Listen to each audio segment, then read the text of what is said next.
Russia invaded Ukraine and everything is down. Stocks are down, crypto is down, and for the first time in a long time, NFTs and Ethereum are down together. Usually there's an inverse relationship. When one goes down, the other goes up. But right now, that is not the case. Why is this happening? And the answer is because right now there is major uncertainty in the world. No one knows how far the situation in Russia and Ukraine will escalate. Anyone telling you that everything's going to be okay, they know what's going to happen, or the markets have bottomed out, they are lying. At the moment, no one knows what's going to happen.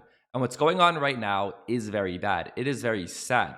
People are dying. And when people are dying, the price of a digital asset or the price of a cartoon monkey is not as important. During times like this, what is important are things that sustain life: food, water, weapons. And we are seeing the price of gold picking up as well. Historically, gold has done very well during periods of war. Well, what about Bitcoin?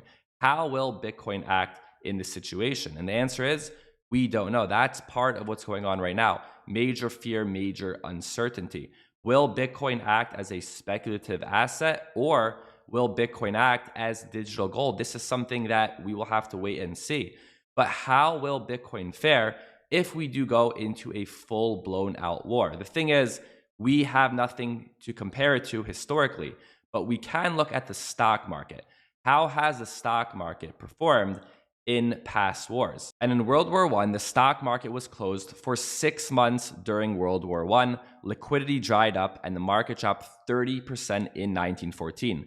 The next year, however, the Dow was up 88% and ended up 43% from when the conflict started, or an annualized 8.7%. And with World War II, from the start of World War II in 1939 until it ended in late 1945, the Dow was up a total of 50%, more than 7% per year. So during two of the worst wars in modern history, the US stock market was up a combined 115%.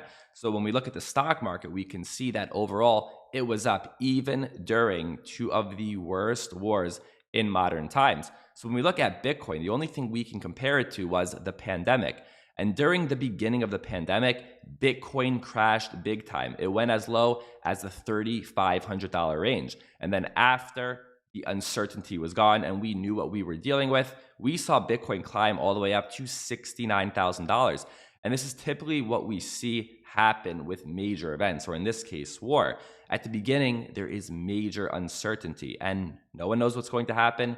We see markets crash. And then later on, when we get more answers, things usually pick back up. But again, at this very moment, we don't know what's going to happen. Crashes happen out of nowhere when you least expect it. And just 3 weeks ago, I made a video titled, "Are you ready for the next crypto crash?" I didn't know that this crash would happen, but whether it's war or a pandemic or something else, crashes will happen in all markets, but especially in crypto. This is not the only one. There will be many more in the future. And in that video, we spoke about not only preparing for a crash, but also setting up a portfolio that can withstand a crash. So go ahead and check out that video, link above and in the description down below. Thank you for listening, and I'll see you next time.